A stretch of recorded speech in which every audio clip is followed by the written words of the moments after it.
যদি আপনি এখানকার স্কুলে এমন পেন নিয়ে যান তাহলে ভাই আপনার তো খবর হয়ে যাবে। আর এখানকার স্কুলে এমন কি আছে যে আপনি নিজেই বলবেন আমি আর বাড়ি যেতে চাই না। এবং এমনও স্কুল আছে যা ইন্ডিয়ার থেকে অনেক বেশি আলাদা। তো ভিডিওটাকে পুরো দেখতে হবে আর ভিডিওটাকে 3 গোনা পর্যন্ত লাইক করে দাও, কারণ এটা হতে যাচ্ছে খুবই মজাদার। 1, 2, 3 লাইক করে দিয়েছো তো? চলো স্টার্ট করি। Number 1, Finland. আপনাদের স্কুলে কতক্ষণ ব্রেক হয়? সাধারণত ইন্ডিয়াতে 15 থেকে 20 মিনিটের ব্রেক হয়, সেটাও দিনে মাত্র একবার। কিন্তু ফিনল্যান্ডে এই জিনিসটাই অনেক আলাদা। ফিনল্যান্ডে অলমোস্ট দিনে 3 বার ব্রেক দেওয়া হয়, মানে এদের টোটাল 75 মিনিট ব্রেক মেলে একদিনে। এখানকার লোকেদের বিশ্বাস যদি ছোট বাচ্চারা পড়ার সময় খেলাধুলা না করে তাহলে তারা ভালোভাবে কিছু মনে রাখতে পারবে না। তাই তাদের প্রতি 1 ঘন্টা পড়ার পর 15 থেকে 20 মিনিটের ব্রেক দেওয়া হয়, যা সব মিলিয়ে 75 মিনিট হয়। এতে বাচ্চারা খাবার খেতে পারে আর বাকি ব্রেকে খেলতেও পারে। আর এখানে হোমওয়ার্ককেও খেলাধুলার থেকে কম ইম্পর্টেন্স দেওয়া হয়। Number 2, Norway. যখন আপনি গ্রাজুয়েশন করেন তখন ইউজুয়ালি সব স্কুলে গ্রাজুয়েশন পার্টি দেওয়া হয়, কিন্তু নরওয়েতে গ্রাজুয়েশন পার্টি কোথাও হয় না, কারণ এখানে এই পার্টি 3 সপ্তাহ ধরে চলে।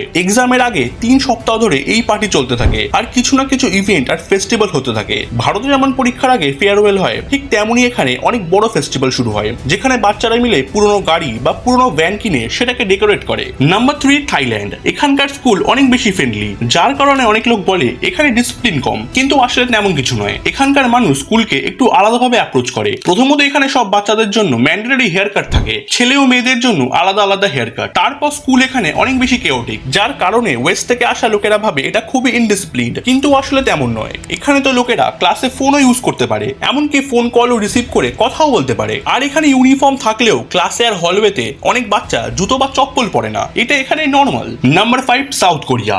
এখানে এক্সেলেন্সকে সবচেয়ে বেশি প্রাধান্য দেওয়া হয়, আর সেই কারণে এখানে বাচ্চারা বাড়ি থেকে বেশি সময় স্কুলে কাটায়। নর্মাল স্কুল 5 থেকে 6 ঘন্টার হয়, আর কলেজ ডিপেন্ড করে আপনি কোন কোর্স করছেন তার উপর। আর এটা প্রায় পুরো বিশ্বেই একই রকম, শুধুমাত্র সাউথ কোরিয়া ছাড়া। এখানে একটা বাচ্চা নিজের দিনের 14 থেকে 16 ঘন্টা স্কুলেই কাটিয়ে দেয়। সে ব্রেকফাস্ট আর লাঞ্চ দুটোই স্কুলে করে আর ডিনারের জন্য বাড়ি যায়, কিন্তু তারপর এক্সট্রা ক্লাস বা অন্য কিছু সিচুয়েশনের জন্য আবার স্কুলে আসতে হয়। আর অনেক সময় তো তারা স্কুলেই ন্যাপ নিয়ে নেয়। এখানে আলাদা জায়গা থাকে যেখানে বাচ্চাদের 1 থেকে 2 ঘন্টা ঘুমোতেও দেওয়া হয়। Number 5, United kingdom. এখন নর্মালি সব জায়গায় স্কুল সকাল 6টা থেকে 7টার মধ্যে শুরু হয় আর লাঞ্চ টাইমের মধ্যে শেষ হয়ে যায়। আর কিছু এমন দেশ আছে যেখানে ডাবল শিফটে স্কুল চলে, যার মধ্যে ভারতও আছে। এখানে দুটো শিফট হয়, একটা মর্নিং ব্যাচ আর একটা আফটারনুন ব্যাচ। কিন্তু এই জিনিসটা ওয়েস্টার্ন আর ইউরোপিয়ান কান্ট্রিগুলোতে হয় না। সেখানে শুধু একটাই স্কুল টাইম থাকে, সকাল 7টা থেকে আফটারনুন পর্যন্ত। তাই সব বাচ্চাই এই জিনিসটার সাথে রিলেট করতে পারে যে স্কুলের জন্য সকালে তাড়াতাড়ি উঠতে হয়, শুধু ইউনাইটেড কিংডম ছাড়া। এখানে স্কুল ইউজুয়ালি 10টা থেকে 11টার মধ্যে শুরু হয় আর মিড আফটারনুনে শেষ হয়ে যায়, মানে বাচ্চারা একদম আরামে থাকতে পারে।